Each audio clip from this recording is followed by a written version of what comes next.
Hey everybody, welcome back. It is the Razzball Fantasy Baseball Podcast. I am Vidal, joined by the Fantasy Master Authority himself, Gray Albright. How's it going over there, Gray? What's going on, man? I was this week I had a shipment come in the mail for me. I got a keyboard that doesn't make any sound when I press it. I got this random package in the mail. First I thought it was anthrax, but it wasn't. It was a keyboard that doesn't make any sound when I touch it. Right now I'm pressing it. You can't hear it. There's no sound. It's amazing. And I say to Cougs is like, yeah, you got a keyboard in the mail. I'm like, oh, thanks for ordering it. I didn't know my typing was that loud on the podcast. And she's like, I didn't order it. I was like, oh, did I order it? I was like, wait a minute. And then I was like, oh, I know who ordered it. Pedon, my man. Thank you for the lovely gift of a keyboard that doesn't make noise when I type. Absolutely. That's for our listeners. Every now and then we get the like click type, comments and just trying to help them out. So you got a quiet keyboard now. You can see Gray playing the keyboard xylophone if you're watching on YouTube. And if you're watching, you can also see that I'm in full festival mode. There's been no shaving or anything going on here. So I know you're. I was like, wait a minute. I know this to try and change my luck with the fantasy leagues. I went clean shaven this year. And I was like, wait a minute, did I give my old mustache to be done? Just straight up handed it right over here, Gray. I'm taking the playoff beard, and I'm not going to do anything until September when the playoffs happen in baseball. So that'll be a fun run for this. Sadly for me, it probably won't change that much because that's what happens with my facial hair. One team that won't be making the playoffs is the Miami Marlins. You like how I segue. Sometimes I get a good segue. Sometimes you gotta admit. That was a nice one. I think we're not supposed to bring it up when we segue real well, but at the same time, you got to promote your brand. Actually, if you could edit out my my pointing out of the segue, just edit that out. I'll just cut that piece out. It's not make me look good, Don. Thank you. All right. So what you're referring to, Gray, is obviously Miami sent Luis Arraez to San Diego. San Diego sent back a bunch of prospects, including Dylan Head, Jacob Marcy, Nathan Martirello, and Wook Gu, who is a reliever. Sorry, I didn't mean to laugh at that name. It's okay, Gray. It's all right. We're not necessarily a KBO racist. So I'll forgive you on an occasional pronunciation laugh here. I laugh at your pronunciations all the time, and it's in your first language, so perfectly fine. So Reyes has 35 games this year, 311, 354, 385. He has 24 runs, 6 RBIs. He's doing exactly what you thought he was, which is hit for average, score runs, and no home runs, no stolen bases. Any changes here for Reyes as he moves to San Diego, Gray? Probably. So first of all, the Marlins, is May 3rd? Is May 3rd the earliest trade deadline? Let's pack it in. They barely got out of the month of April, and the Marlins are like, well, let's pack it in for this year. They already have no fans at all come out to their stadium. Who on earth is going to want to go out to a Marlins game and be like, yeah, let's go see the Marlins? They quit in May. It's awful, man. That's awful. I saw someone, I think it was Ken Rosenthal I saw on Twitter, he tweeted out something. Well, he X'd out something. I don't even know. Anyway, he sent out a link to an Athletic article I'm assuming it's his own article about how like what was the return like that the Marlins got. And of course, I said something snarky, whereas like it's not about the return, like the Marlins they didn't like they didn't hold Arraez until the best possible package that they would get back from them. I think Vidal, you sending me this keyboard was a better package than they got. It's not about like what they were going to get back. They just wanted to cut salary, and they were like, you know what? Season's over, man. It's May. It's May 3rd.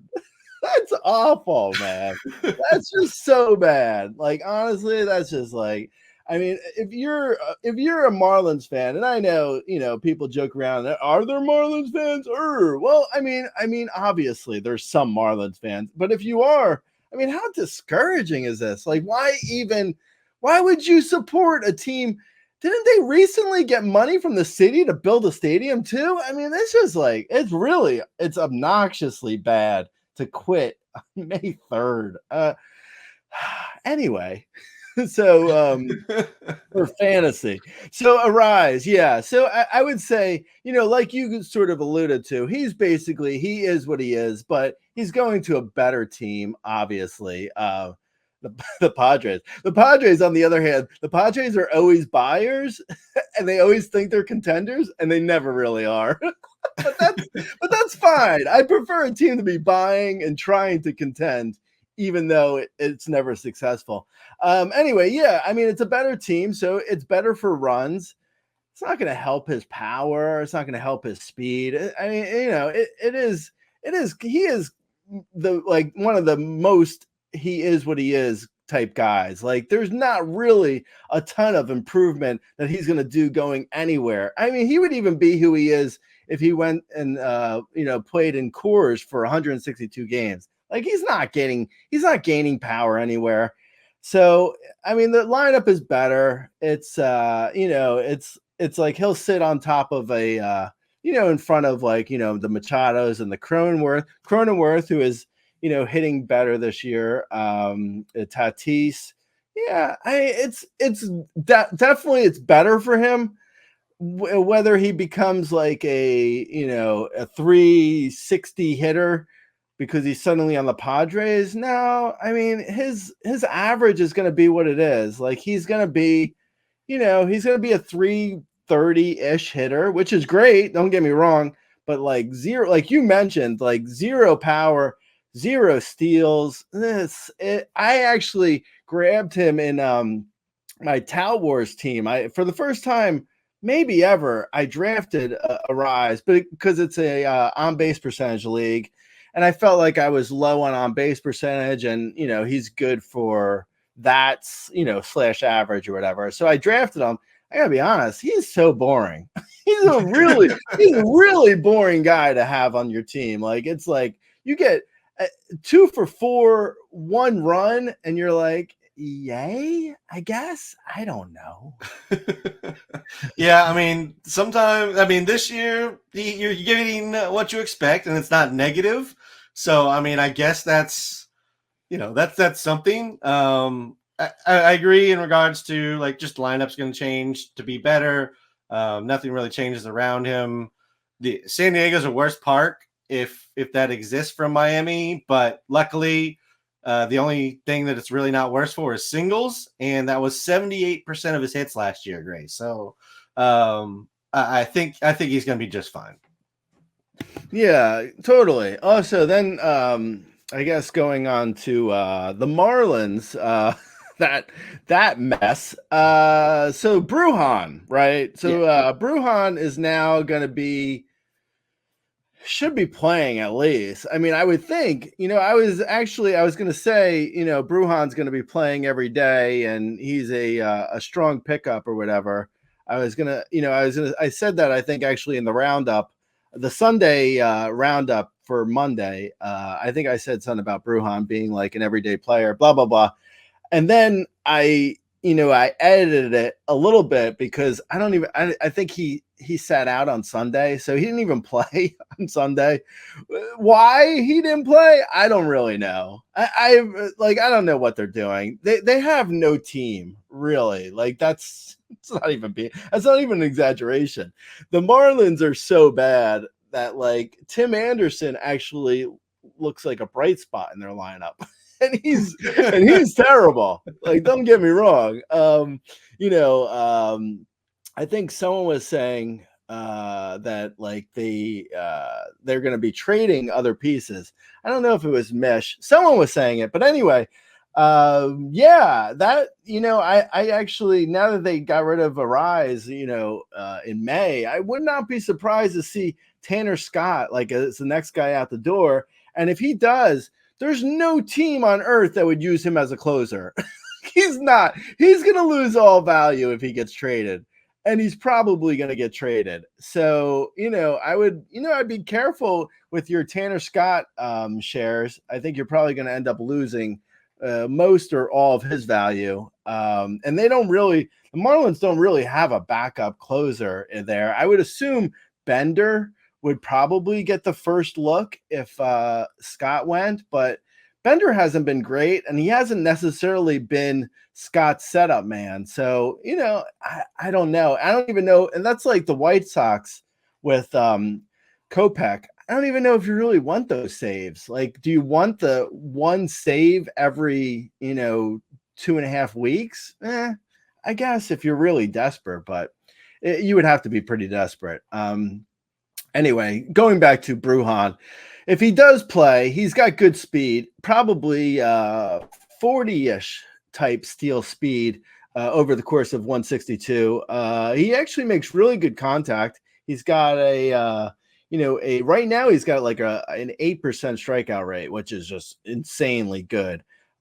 So he could, if he keeps his strikeout rate anywhere close to that, he could hit 280, which he's hitting 286 right now as the recording of this. So yeah, he could hit 280. I wouldn't be surprised if it comes with like less than 5 homers because he's not really a power guy. So, maybe 5 homers, 25, 30 steals, 280 average, best case. That's best case scenario. And if that happens, yeah, that has some value in like deeper mixed leagues. Like he went in my my 15-team mixed leagues. He was picked up this week on Fab, and I bid on him too. I think I bid like maybe $30-ish, and that's out of 1,000.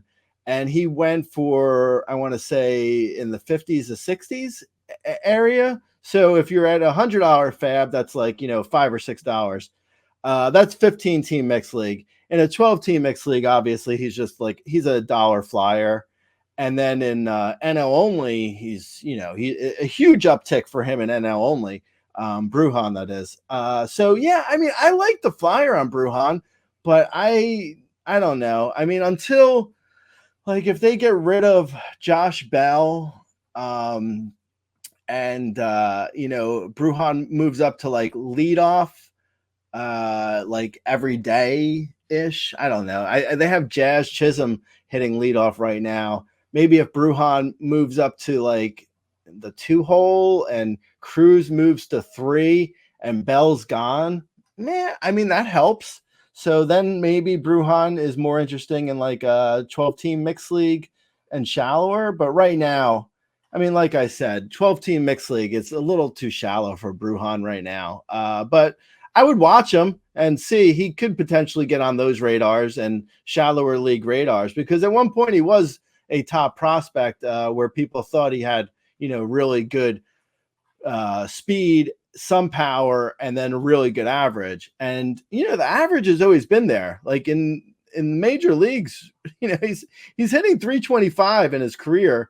And that's across a ton of, oh no, wait, I'm sorry. That's not him. No, Brujan is not hitting for a good average. No, Brujan is hitting 286 for this season.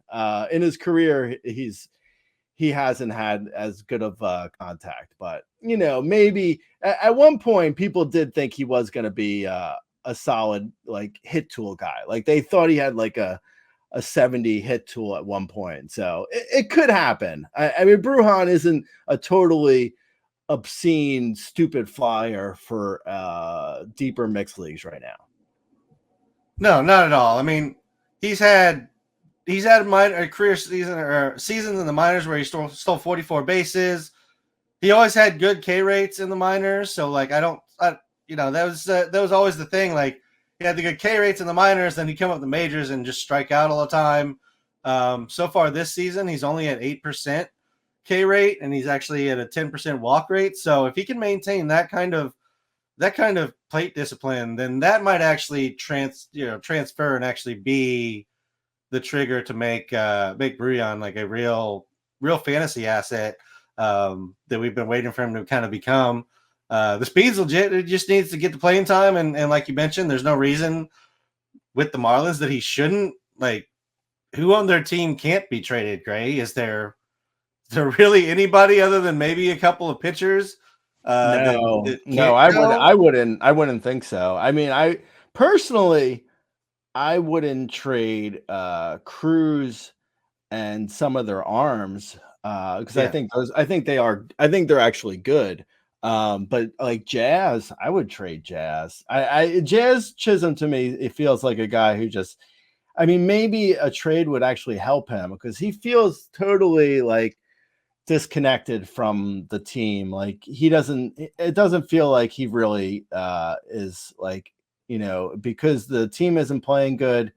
He doesn't seem like he's really playing good because of that. It seems like he could actually benefit from a trade, but yeah, I don't know. Yeah, I would agree, and he's already in arbitration, so that might be enough for Miami to move him. Being a year-end arbitration, that's plenty for them.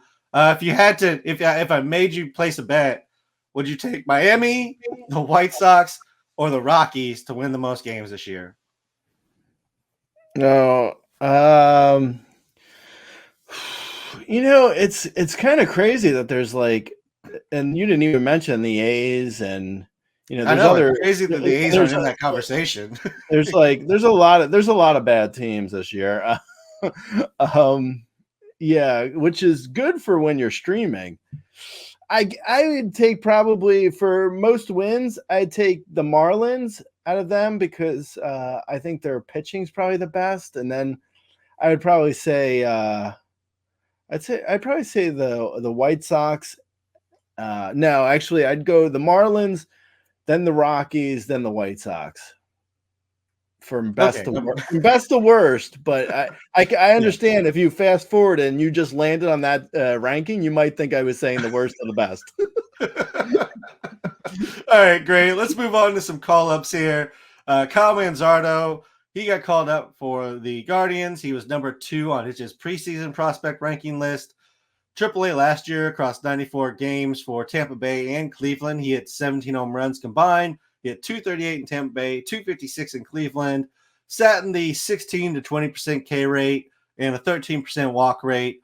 This year in AAA, he has 9 home runs, 25 runs, 20 RBIs, and he's in 303, 375, 642 with a 17.2% K rate and 11.7% walk rate. Is Manzardo a must-add across all leagues, or where are you looking to add him? Yeah, no, definitely. I would definitely add him everywhere. So, I have a few thoughts on him because if you just look at his numbers, which I don't know necessarily, like I know Itch really likes him a lot. Others too. But if you just look at his numbers outside of this year, where his power did seem to develop a bit, this year versus previous years. But previously, it looked like he was kind of like, a Ty France type with like, type France. Anyway, we'll work on that. Yeah, I mean, he is, he didn't really have big power. It looked like he was sort of a hit tool guy first and foremost, which is, I think on the website, I compared him to Nolan Chanel. Yeah, and then he was Fendi. I don't even know what that means. Yeah, Chanel Fendi. Anyway, I would say Manzardo Manzardo. Easy for me to say. I would say he's like, if he comes up and he hits well, then he's got the potential to be like valuable in even the shallowest of leagues. So I would absolutely add him for sure. Now, my biggest issue with him is like, is he going to platoon? Because if he's going to platoon, that hurts his value at least a little bit. And my other big issue with him is like he needed Kwan to go to the IL. So, I mean, he's going to have some time here to show like what he's capable of. So if he hits well, I'm assuming he's not going to get sent down. But, Kwan, the fact that Kwan needed to go to the IL for Manzardo to get called up, now where are we with like, when Kwan returns? I mean, Kwan will come back at some point. Like he's not going to be gone forever. So, with that said, I like him. I would definitely add him. I know the Guardians have a bunch of guys who on paper don't appear that good, so it's like, does Florial really need to play? No. Does, David Fry? No. Does Laureano? No. So I mean, they have guys who could potentially go to the bench and let Manzardo, play even when Kwan returns. So there's chance here for him to hit well and stay in the lineup and, for the rest of the year and never get sent down again. As we've seen with like Jackson Holiday, Wyatt Langford, Evan Carter, guys come up and they don't always hit, at least not at first. So yeah, I would grab him. I would see what happens. I think he looks good. I mean, they spent Savalier, I believe, to get him. So, I mean, they obviously have interest in him, I would think.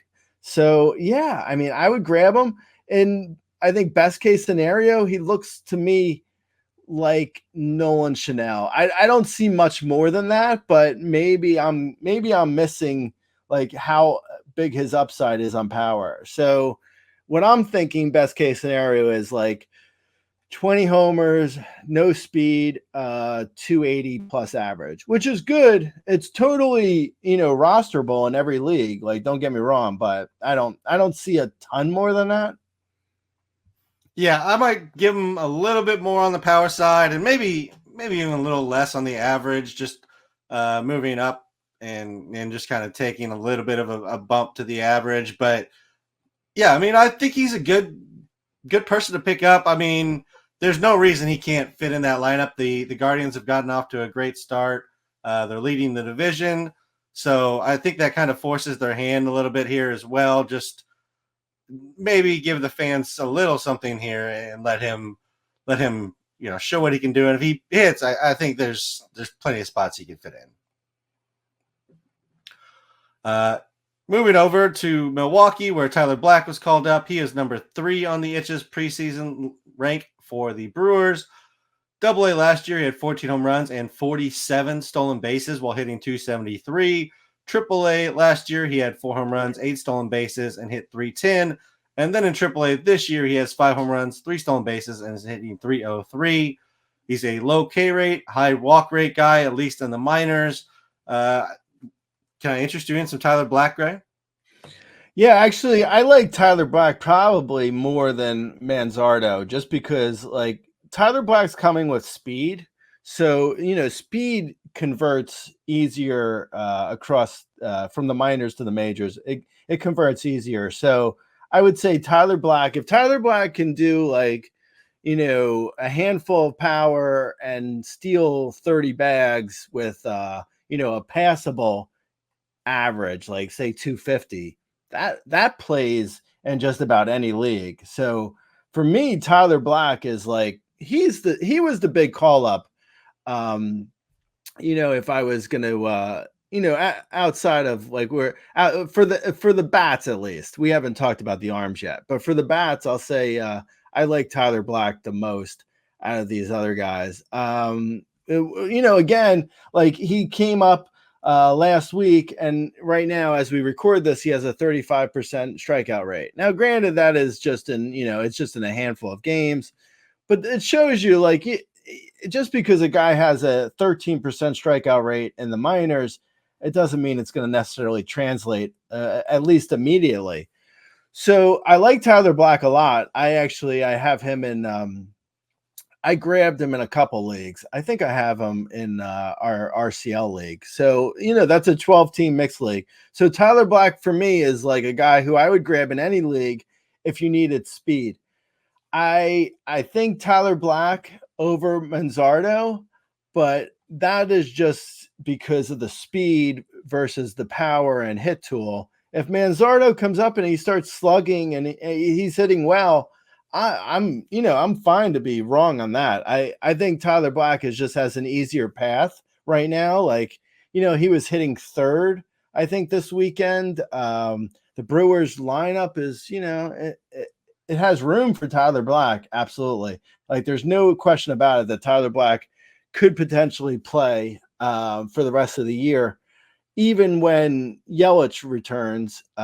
So yeah, I like Tyler Black. I think he's probably, for me, like, he has less downside, assuming he can hit, because he has shown like a good hit tool in the minors. So like for me, Tyler Black feels like a no-brainer, like potential 10, like down the road at least, 10 homer, 30 steal, 265 hitter as soon as next year, maybe. But with that, potentially for this year, prorated to like, I don't know, 6 homers this year with, 25 steals, 250, 245 average. Yeah, I would take it. Yeah, absolutely. I agree with all you said, so we'll just keep it moving here. Christian Scott, number 6 on Itch's Mets prospect rankings in the preseason. Double-A last year, he had 62 innings pitched. He had 2.47 ERA and 0.84 WHIP with a 33% K rate and a 6.4% walk rate. Triple-A this year, he has 25 and a third innings, 3.20 ERA, 0.71 WHIP, 38% K rate, 6.4% walk rate. First start at Tampa Bay, he had 6 and 2/3 innings, 1 earned, 6 Ks, and only 1 walk. Primarily going to be a mid-90s fastball slider guy with an occasional splitter mixed in here. Where are you at on Christian Scott? Where are you grabbing him, Gray? So I would grab him in every league. So I think Christian Scott, I think, if I'm remembering correctly, he was the top guy this week for Fab. He went for upwards to like over $350 out of 1,000 in some of my leagues. I didn't get him anywhere. I got him in my in our RCL league, which is a 12-team mixed league. So I got him there, but that's free. That's just whoever gets the waivers fastest. Yeah. So anyway, with like Fab, I mean, I saw him go for, like I mentioned, $350 plus. I saw him go for like $25 in a $100 Fab league. Yeah, I mean, he was going for a lot. I wasn't willing to go there. I think I want to say I bid like 120-ish. So I was like, I was pretty much out of the running in most leagues for him.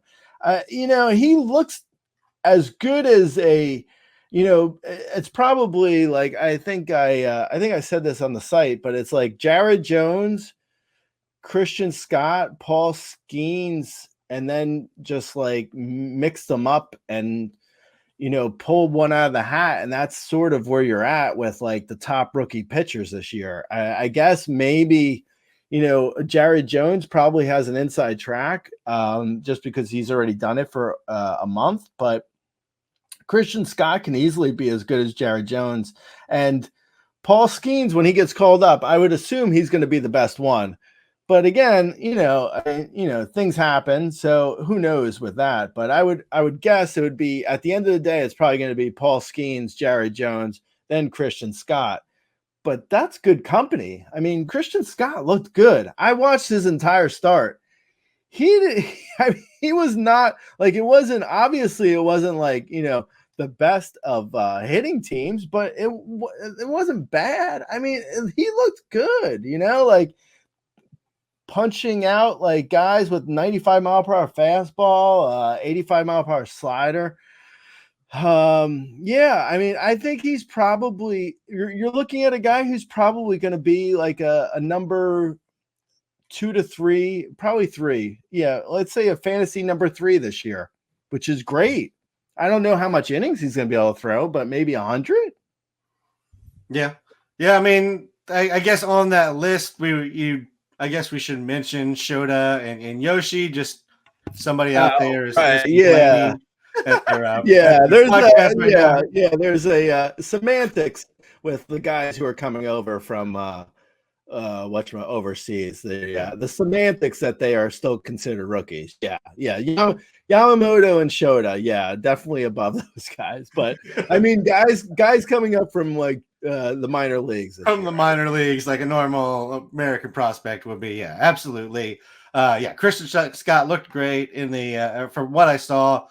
Full disclosure, I didn't watch the entire game, but from what I saw, he did look great. And I mean, he is a top prospect. And if you're wondering about the, being number 6 on Itch's list, just know that if it's a fantasy list, and specifically, I know that Itch has done this in the past, and I believe still does it, kind of a no such thing as a pitching prospect approach where they fall in the ranking just because of the usefulness and more predictability of a bat versus, we've seen a lot of arms that have been very highly ranked not do so well. So yeah, no, completely. And in that respect too, I'll say with like redraft leagues, especially, I would, I'm in the camp of like, if you can get like Colin Ray in a good, 2-start week, and you just keep doing that. As long as you have the fab to be able to do that every week. I mean, that's,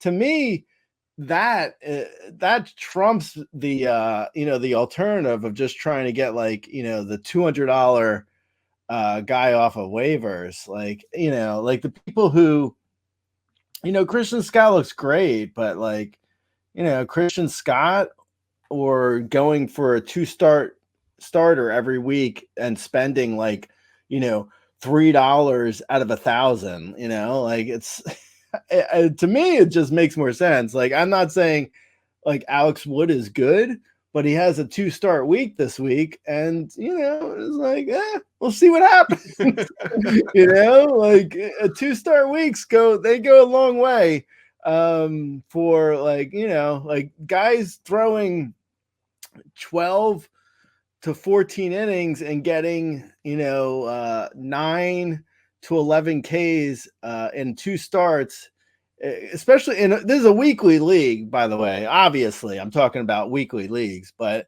in a weekly league like Alex Wood, if he gets 9 Ks in 14 innings and he gets 1 win and he doesn't blow up your ratios, it's kind of more valuable than a Christian Scott going for 5 innings and getting 7 Ks. I know it doesn't sound like it makes total sense, but it does really. I swear to you, a 2-start week is really valuable. So like, that's why, like, at the end of the day, I kind of just look at the Streaminator and I try and find like, the weekly 2-start streamers are a lot more valuable. I know I'm giving away the house here.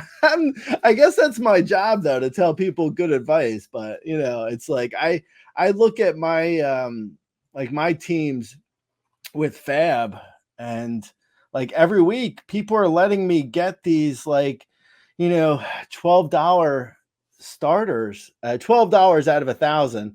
And it's like, well, yeah. I mean, I'm not saying he's good. I'm not saying Cole Irvin is great, but if he's starting twice, anyway, that's a side note. Yeah, let's go ahead and move on here, Gray. But yeah, absolutely check out, if you don't already use it, the Streaminator. It is life-saving. It will help you set your lineups. It will just make you feel better about setting your lineups too, even if you don't listen to it.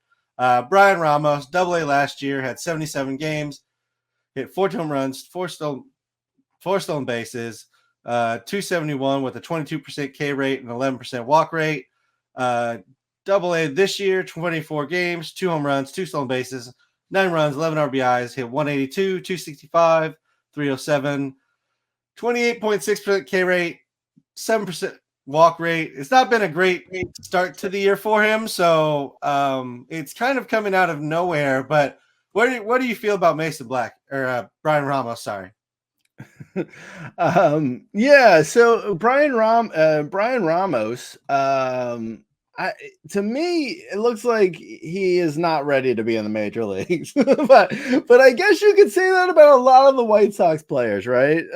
There's a case to be made that all of them kind of should not be in the major leagues. So who's really to point fingers at Ramos when they're all terrible? Yeah, when Nicky Lopez is your leadoff hitter, when Tommy Pham is like the injection of like electricity in your team, when he's the spark plug, I don't know, guys. I don't know if we built the best team here.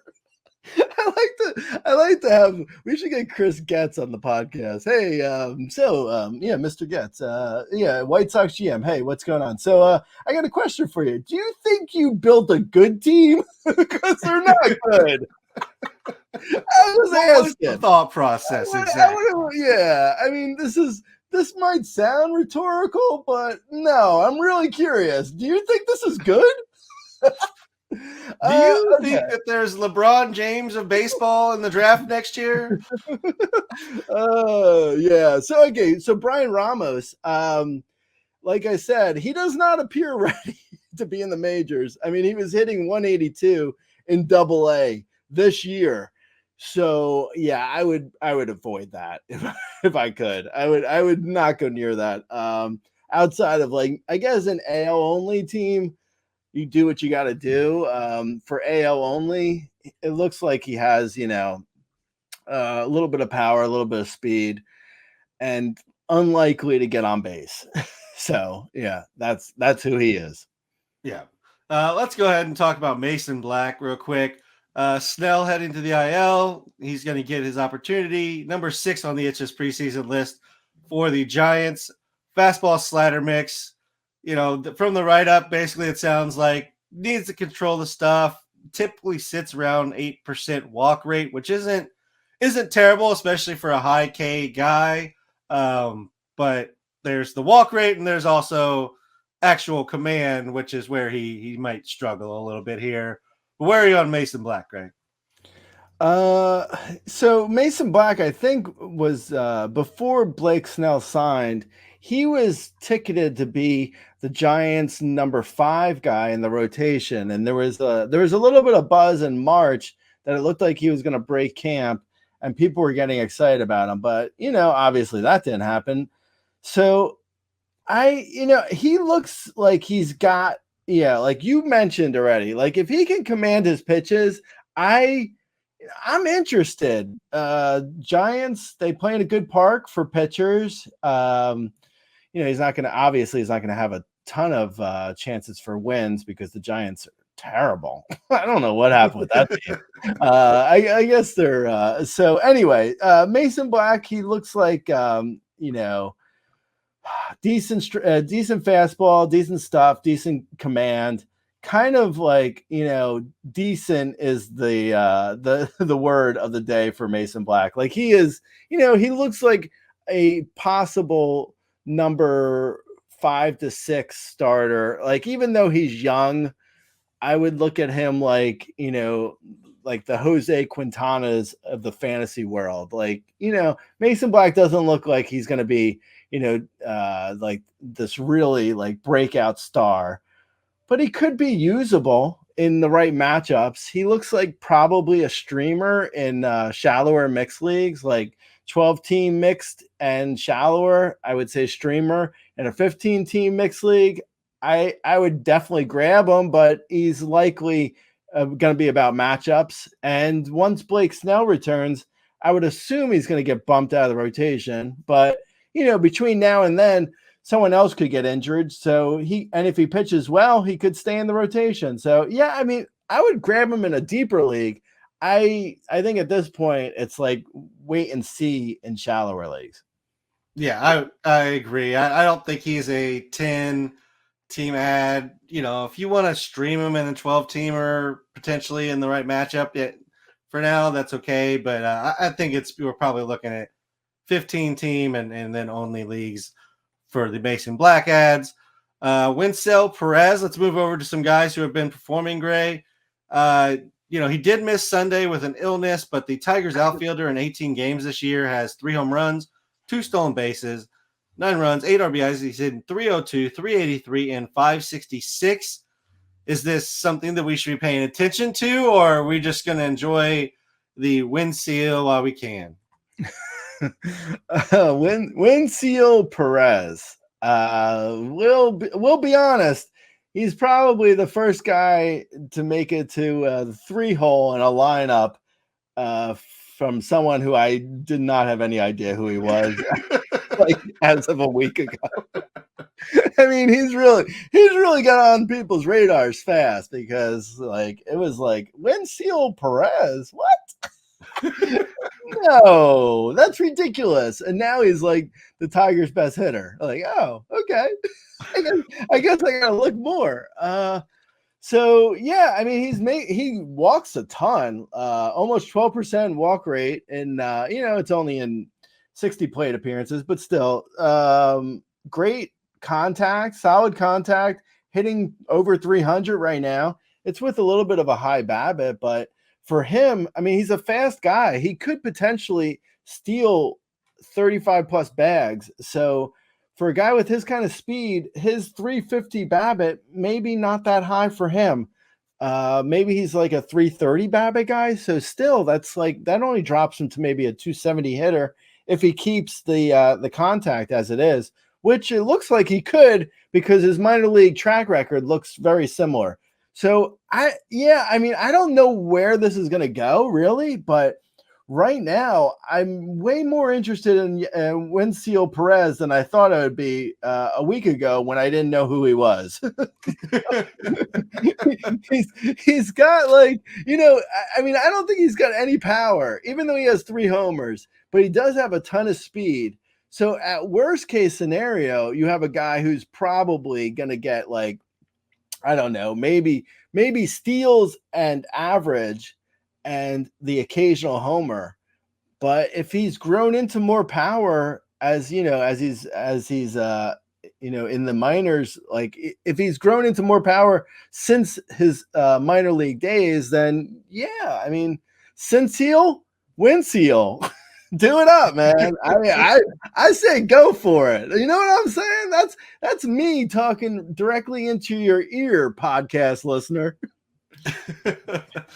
I think you definitely grab him up. I mean, he's hitting 3rd for the Tigers right now, which is kind of mind-boggling, as you mentioned. I would say the 50% fly ball rate and the 25.5 degree launch angle, probably not great signs that the 302 keeps up, but I do think there's potential here. And while he's hitting in the middle of the lineup, I mean, anybody who's in 1 through 5 in a lineup should pretty much be owned across leagues. So go ahead and grab him up. Brent Rooker had 2 home runs, same inning. He's been smashing since he came back from the IL on April 19th. Since then, he's hit 292, 414, 729 with 6 home runs and a stolen base grade. For the season, he's hitting 256 with 8 home runs. He did miss a little bit of time, as I mentioned, with an injury, but Brent Rooker if he's still available, he has to be picked up. And is this somebody you might even potentially look at trading for? For me, Brent Rooker right now is I'm writing his name on a Post-it and I'm putting it on my wall and I'm saying, when the A's are in the minor league parks, get Brent Rooker on your team. Brent Rooker is about to be a 60 homer hitter next year. I think Brent Rooker probably is I would say he's probably Seth Brown of like 2 years ago. So, not necessarily on anyone's radar, but could hit 30 homers, might steal five bags, potentially hits 220-ish. Like he's got, he makes terrible contact. Hopefully he hits 220, I guess. There's a chance he could bottom out completely. So yeah, I like Brent Rooker for power. There's not a ton else here though. I wouldn't go dropping anyone too valuable. If you need power, grab Brent Rooker and make note for next year, man. When he's in minor league parks, what? Brent Rooker is going to be the king of Sacramento, baby. See, I like Brent Rooker. I like him. I guess like more than what it sounds like you like him. I was a little surprised at his draft cost this year. I mean, 29-year-old breakout or 28-year-old breakouts generally don't cost quite as much as 22-year-old breakouts, but a guy who hit 30 home runs last year, it seemed like he was being ignored. I mean, you say 220, he hit 246 last year. I would say 230 is definitely reasonable, and even 240 doesn't seem out of the realm of possibility as hard as he's hitting the ball right now. And he's taking some walks, so that helps just with the non-existent counting numbers in Oakland. So, I like Brent Rooker. I don't know there's a whole lot to do about it, right? I don't know that you're necessarily trading for him or trading him away or doing anything with him. No. Yeah, no, probably not. But yeah, no, that's fair. I mean, you're right. He did hit 246 last year. So, yeah, I mean, maybe. I'm very happy with I picked up Brent Rooker in one league I want to say 3 weeks ago, and when I think he had 2 homers before I picked him up, and now he's got 8. I mean, for a 15-team mixed league where I have him for a fifth outfielder, you could do worse, right? I mean, he's basically doing what you were hoping you would get from Jorge Soler. Yeah, I mean and that was valuable on draft day and still valuable. I mean, I guess if you wanted to look at trade him, you would move him for I'm thinking the opposite of what he is. So if you're trying to move him, then you need speed. So you grab a I don't know who's somebody you think you could get for him, Gray. You could probably get Estuary Ruiz. Yeah. I mean, and that's. I mean, depending on how the A's, use Ruiz, I guess that would be either a huge win or a huge loss. if the A's send them down to go scout out cheap Mexican restaurants in Sacramento for next year. Hey, Ruiz, what's going on, man? Oh, nothing. Am I going to be leading off? You're going to be leading off in Sacramento, and we'll see you there soon. We're gonna throw, I don't know, have fun. Max Schumann up there, and he's gonna lead off for us actually. So we're just gonna have fun in Sacktown. All right, great. Let's move on to another guy who is looking very solid after. I mean, he's been everywhere, and that has been Lively. Where has it been Lively played? He's been with Philadelphia, Kansas City, Arizona. He went to the KBO twice, Gray. Cincinnati last year, and now he's with Cleveland. But this year, Gray, 4 starts. He has 21 2/3 innings pitched, 2.08 ERA, 102 WHIP, 28.5 K rate, 7% walk rate. Did it just take him getting to Cleveland? Because I don't see anything different in the numbers, Gray. I know. You look at his track record on his player page, and it's every 10 years, there's Korean writing in the team. This guy's been he's been going at it since he's 21, and he's now 32. I mean, he's got a track record. You know what? I don't know where I don't know where this is coming from either, to be honest. I don't know. I feel like he's the kind of guy where you just like grab him and see how long this can go on for, because it doesn't really make any sense. Like his numbers don't jump off the page as like, oh yeah, well, it's like, oh yeah, well, he learned a new pitch and now he's throwing 3 miles per hour faster or something. No, not at all. No, he's actually throwing less hard. He's down to 90 miles per hour on his fastball. He's not throwing better, but his numbers do look good. So I don't know. Maybe it was just an adjustment he needed to make with his his mechanics. So he's hiding the ball better, maybe, or maybe he's just, maybe the pitch mix is working better for Ben Lively. I don't know exactly, but it's working. I mean, at the end of the day, he's got like a barely 2 ERA and a 10 K per 9 and a 2.5 walk per 9. So it's like if he can hold those numbers. I mean, well, not even the ERA. Like if he can hold the strikeouts and the walks where he's got them, if he can hold them there, at worst he's going to be a 3.5 ERA guy, and a 3.5 ERA that plays with a 10 K per 9. Do I think it continues? Probably not. But you grab them now to see how long it can last. Yeah, that's exactly what I would do. Grab them for now, enjoy it while it lasts. I would guess that the strikeouts eventually are coming back down because he hasn't been a high K guy since he was like 22 in Double-A. So I just don't know. Like I just can't see this continuing, Gray. I guess the one thing I will say, his first time in Double-A. Yeah, the first time. The one thing I'll say is Cleveland. He is in Cleveland. Cleveland has kind of the way you talk about Atlanta, like, except that Cleveland seems to know what they're doing and can develop a pitcher for more than 1 year at a time. So maybe there's something where Cleveland figured out the right mix or adjusted a pitch or something. I've looked through the numbers, I've looked through the movement and the spin, and I just don't see a whole lot's changed. But I mean, I can't argue with a 208 in over 21 and 2/3 innings so far, Gray. So yeah, absolutely no problem with him, and he gets the White Sox of all people this week. So before we get down to streamers, use Ben Lively as a streamer. Yeah, totally. That was actually like talking about Alex Wood earlier when I was talking about how streamers can be more valuable than Christian Scott. Like I did grab Ben Lively in a couple leagues for like last week. He had good matchups, and this week he goes against the White Sox. So yeah, I've been Ben Lively's been on my team now for a little over a week, and if he looks good against the White Sox, I'll keep him for longer. And if he gets hit by the White Sox, then you move on.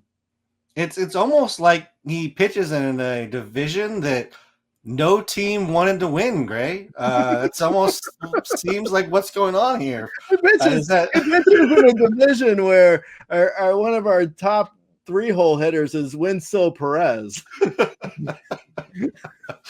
Oh yeah, that's a fun year in baseball, isn't it? I mean, teams just tanking, the whole division's tanking. There's 5 good teams and there's 25 bad teams. It's a little bit of a weird year, I'll be honest. Let's turn our focus to one of the good teams, Gray. Jack Leiter, who got bombed and depleted in his first shot of the majors. He's coming back up after a couple of strong starts back in the minors. Did you say depleter? Depleted. Oh, bombed out and depleted. Jack Leiter, Jack depleter. I don't know. Anyway, sorry. Go ahead. Please continue. Yes, depleting ERA. Depleting ERA. I don't know. Sound like we'll play with that a little bit. I think it's one of those that looks better in writing. I think that was a bad Pixie song. Depleter. So Jack Leiter, Gray. I mean, obviously we have a little bit of bias because he got just torched his first appearance. But where would you rank him with the other two, prospect pitchers we talked about in Christian Scott and Mason Black? Oh, so I'd actually put him above Mason Black. I think there's a potential here for like a really good pitcher. I'm still not out on Leiter at all. Like I like you see his numbers and you're like, this guy could have a 12 plus K per nine if he can figure out his command. And command comes late for guys. Like I've said this example many times before, but like you look at Randy Johnson or even Max Scherzer, they were a mess early on in their careers when it came to command. And then suddenly it clicked. And once it clicks, these guys can be excellent. So I don't know if it's going to click for Leiter this year. I don't know if it may never click for him, but yeah, I'm interested in deeper leagues just to like grab him because unlike, Christian Scott, for instance, like Leiter's going to go for like nothing in fab. Like he's the kind of guy where like you can grab him for like a couple bucks, like, in a $1,000 fab league, you could grab him for like under $10 and, no one cares. Everyone's like, whatever, he's not a hot call up. And then he goes out and pitches well if things click. And it's like you've just hit a home run with the pitcher, Ohtani. Yeah. Okay. Anyway, yeah. No, he's been dominating AAA because he's been struggling before this or in the minors. So, I mean, that's nice to see. It seems like they kind of got him dialed in this year. And we'll just hope that things change. I agree. Like he fits below Christian Scott, but I would absolutely add him and see what happens here. Let's move over. Brett Harris. I mean, this is kind of another Wenceel Perez situation, Gray, but he's the A's third baseman. He has a couple home runs. He's not really hitting for much average, 182, 308, 727, but the 727 is a nice number, Gray. Yeah, no, definitely. And also 15% walk rate. It's only in 3 games, but still, I mean, that was, in the minor leagues. In AAA, he had a 16% walk rate. So yeah, I mean, he can take a pitch.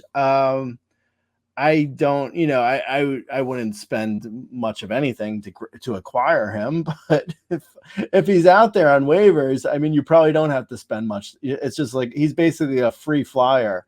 So yeah, I mean, Brett Harris has 2 quick homers in his 3 games.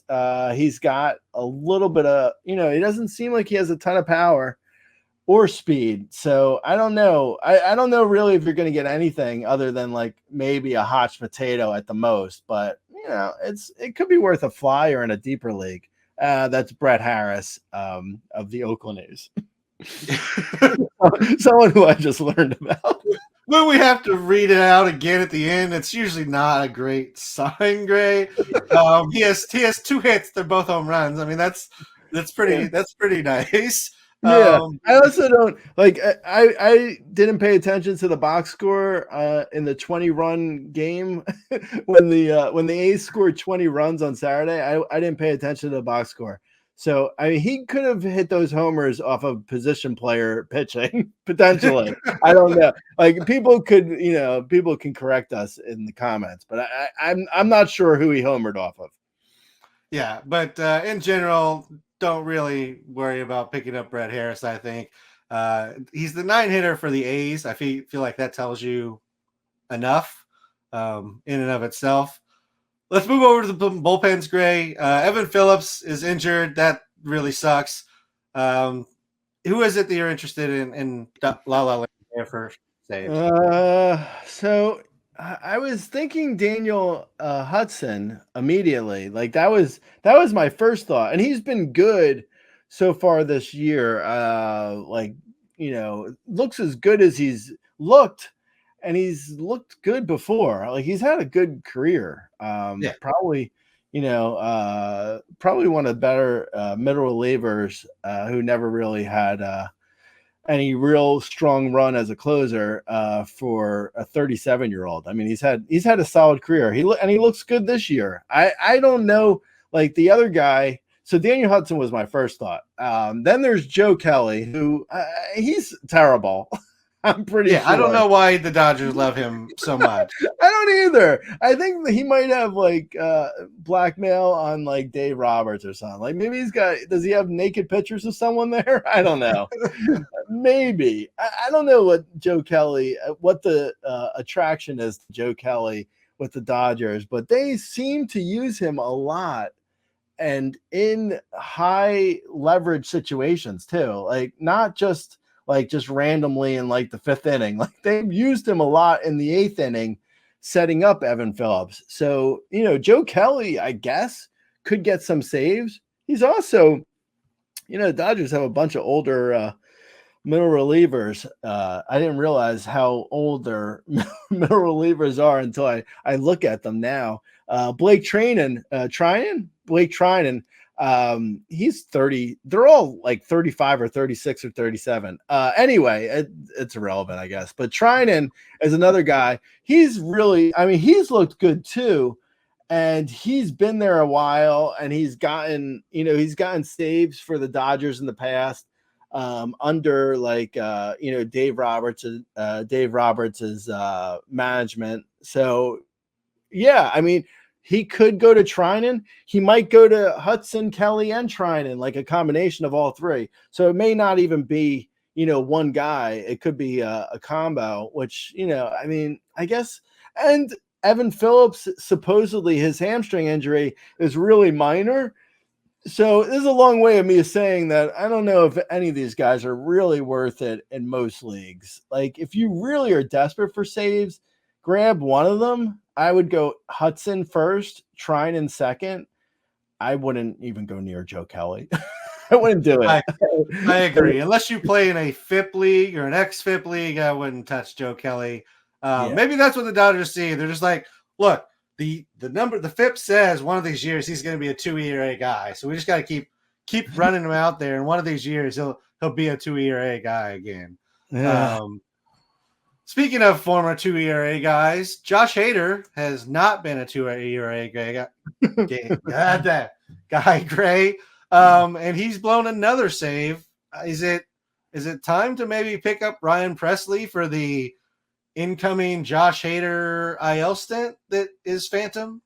Oh yeah, the ineffective list stint. Yeah, maybe. I wouldn't definitely rule it out.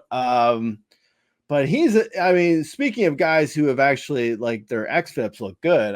Josh Hader has pitched well, just not being quote unquote clutch, not getting the saves. Like he's blown a bunch of saves. The Astros signed him multi-year. There's no way he's just going to get replaced, right? Like he's the closer. Like whether they really enjoy watching him go out there in the ninth. He is the closer. The only thing that could possibly happen is a phantom IL stint, like you mentioned. But then it's like, if they're doing that to him, does that just hurt his confidence even more? They have him for I think it's a 5-year contract. So what are they doing with that? They're not going to make him like a $100 million 8th inning man. And that's crazy. So, he's got to be the closer, right? So I don't know. The Josh Hader though, that takes me back to in the preseason, I was like, Sagnoff is, the call sign of, Razzball FM, call sign Sagnoff. And I was always, saves ain't got no face. Always get cheap closers. But this year I was like, there's not a ton of new closers coming into the league. And I feel like, there's not great draft picks at a certain point in the top 100. So I was like, for the first time ever, I was like, I'm taking some top closers. I think it's a smart thing to do. And that has not worked out at all. It's literally the worst. The top closers once again have been awful. And I was the one who's always preached, punt top closers. But for some reason, I decided this year I was going back on that. And that was, lesson learned after, doing this for so many years. At a certain point, you got to try new things. You don't want to get stuck in a rut and just pretend like, best without trying the other side of the coin. But yeah, I drafted Josh Hader in a league and he's awful. I mean, he is so bad. It's just like, it's incredible how bad he is. Just like, oh my God, does every game. But with that said, he's the closer unless he's injured.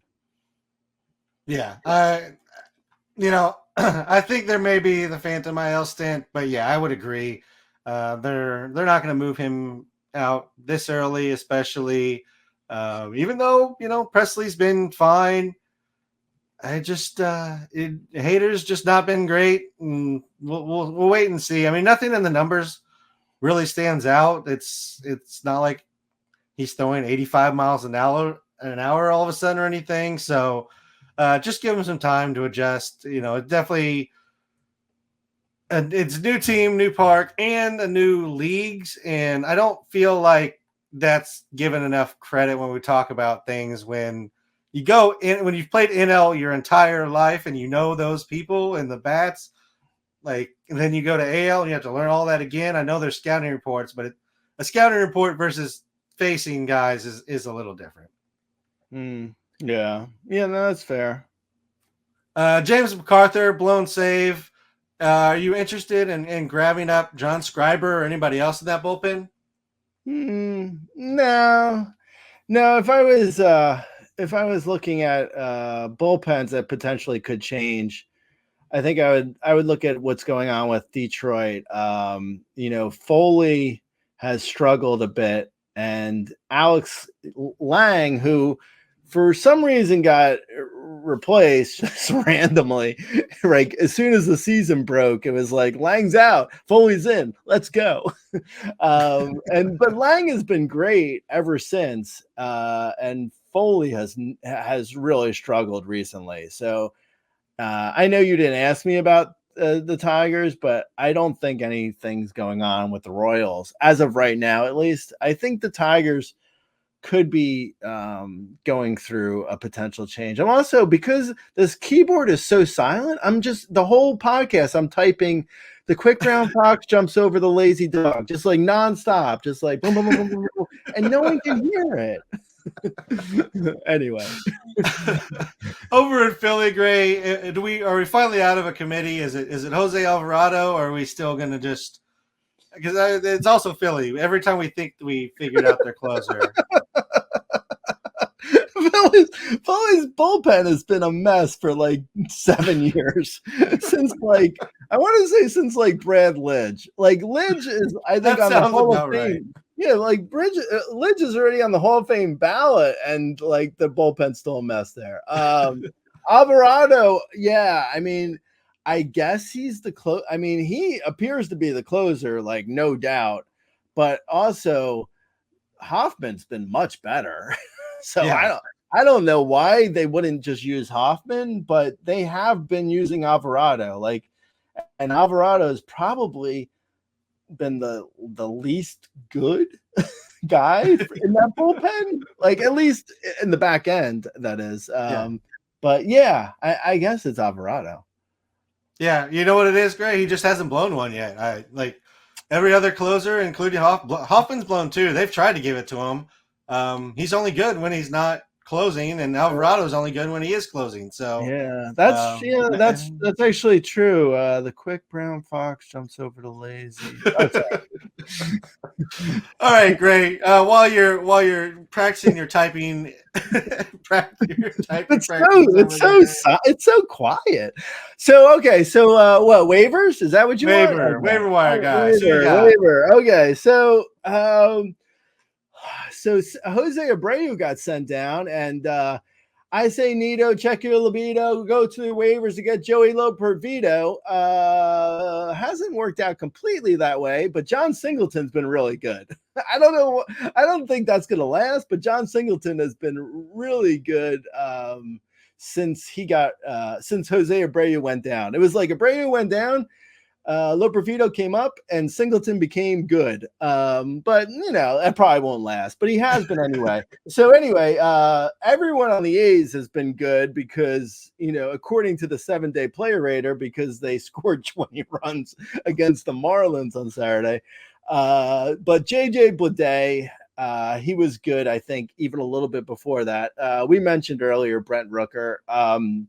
Also, Abraham Toro for the A's.